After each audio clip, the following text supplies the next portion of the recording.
Hey guys, Jason Harris from Ozark Mountain Adventures. We're getting geared up. We're getting ready to go to Colorado here in just a few days. It's 27th, not this Friday, but the next Friday. So we're getting really excited, but we got a lot to do. We've been started working on some of the other guys' Land Cruisers here today at Toyota to get it ready, and I've got mine pulled in, the old trusty green beast. You noticed we got the it's all dirty now, but that's the way it's supposed to be, isn't it? Overland Bound Outfit Explorer. Remember, 12,401. Proud to be part of that community. That's a lot of good stuff. I've really enjoyed it. So, okay, we got plans. We're going to, we're going to start in Moab, Utah. We're leaving West Plains, Missouri here on the 27th. And we're going to make a beeline. It's a basically 18-hour drive to Moab. We're going to get to Moab, and we're going to hit the Rim Rocker Trail and go into Montrose, Colorado. So we're trying to get everything ready. I've got a pretty good long list of things that I need to do to mine. Okay, we got a new radiator going to go in. All right, I'm going to show you the crack we got here. What I've got here is where this steam line went into. It cracked out around it. I've had it glued together for a long time now, but it's starting to get loose again. Don't know why I've trusted it as long as I have, but hey, I'm stupid busy all the time. So, but no way I was going to trust it to go to Colorado in. So. Got us a new radiator and all new genuine Toyota hoses and clamps, and we're going to be in good shape once again. Going to change the fluid out in the diffs, front and back, transfer case, check the trans fluid, of course oil change, oil filter, all genuine Toyota stuff, brake pads, flush the fluid in the brakes. Parking brake has stopped working, and so we need to figure out what's going on there. Going to add some more 12-volt ports in the interior. Check the tightness on the roof rack. Check the tightness on the rooftop tent. New wiper blades. They've started getting where they're not wiping real good, and we want to have a good easy drive if we run into a downpour on the way out at high speeds. Grease the propeller shafts, the U-joints in the propeller shafts, or if you're not in the Toyota world, dry shafts. And also wire a 2,000 watt continuous inverter up in our system to be able to run some things. So not just a terrible list, but it's a big enough list. One thing we got to add is when I got it up on the lift here, I've got a rear brake caliper that's dragging just a little bit. So I've already called O'Reilly's, and we've got a couple new brake calipers coming for it. Our list here, we're going to start marking this off. Beginning with putting a new radiator in it, which is going to be a pretty good job.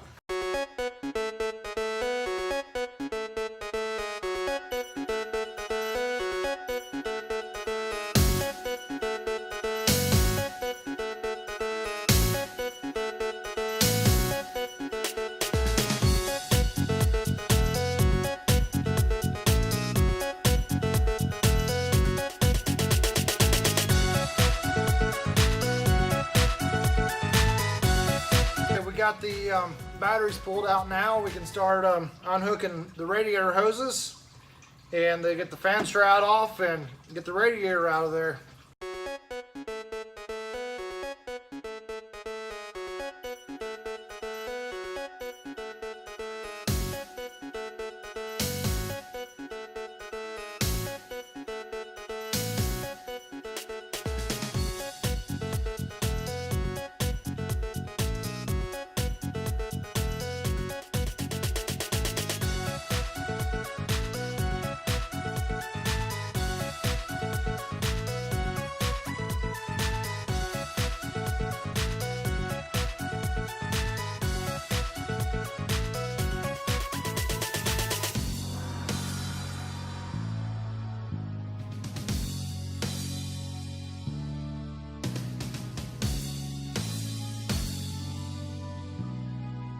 Well, it's out, guys.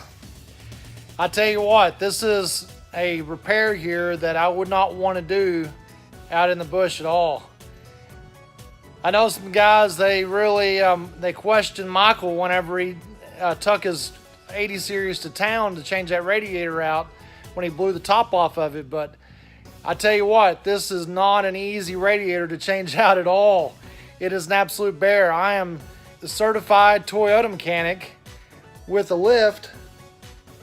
I do this kind of stuff every single day, and this radiator is an absolute bear to get in and out of. I've done several of these, and they are a bear to work on. You gotta pull the whole front end apart. You gotta pull the headlights loose to move back to where you can get to the radiator mounting bolts. Got the training cooler loose. There's just a lot of stuff to take loose. So if you got a radiator that's questionable, change it out before you get out in the middle of nowhere is all I got to say. If your vehicle's got a lot of miles on it, I think I would go ahead and change it just to make sure that you got something reliable. All right, guys, we're getting ready to get everything switched over from the old radiator to the new radiator.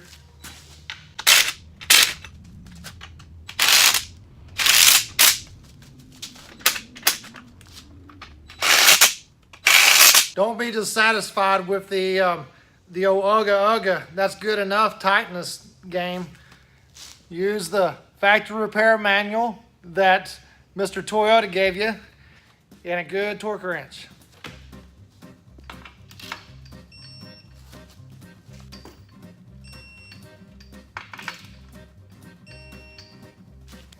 What a lot of people don't understand is Toyota spent a lot of time trying to make these vehicles where they were stupid reliable in every kind of situation that was known to man, pretty much. And one of the most important things for reliability is bolts and nuts staying tight. You don't want them too tight. You don't want them not tight enough. The vibrations that an overland vehicle sees will work bolts loose that you would not imagine would be able to be loosened. Use a torque wrench. Look at your repair manual, and you'll be a happy camper at the end of the trail. Okay, we got here the old radiator hose. You see how swollen it is? That has became very unreliable. You don't know when that's going to blow. So it's the time to put new on and forget about it for a while. All right, guys, let's get this bad boy back in.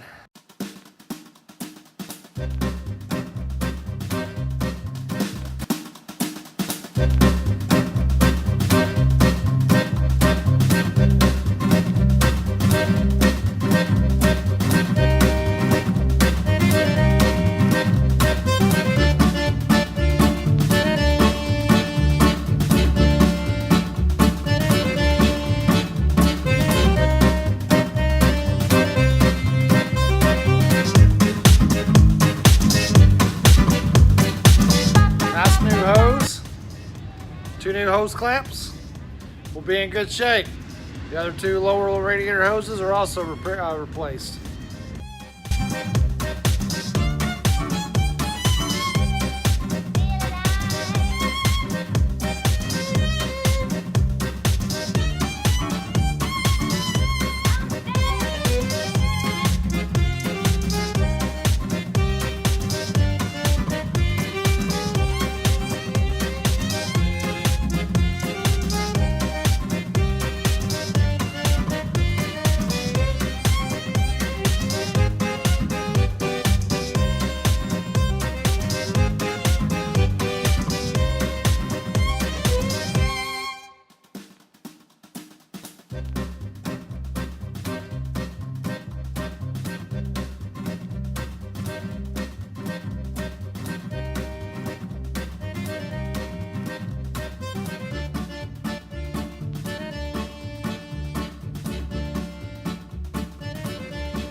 All right, guys, got it done. It's sitting here running. Got it filled up.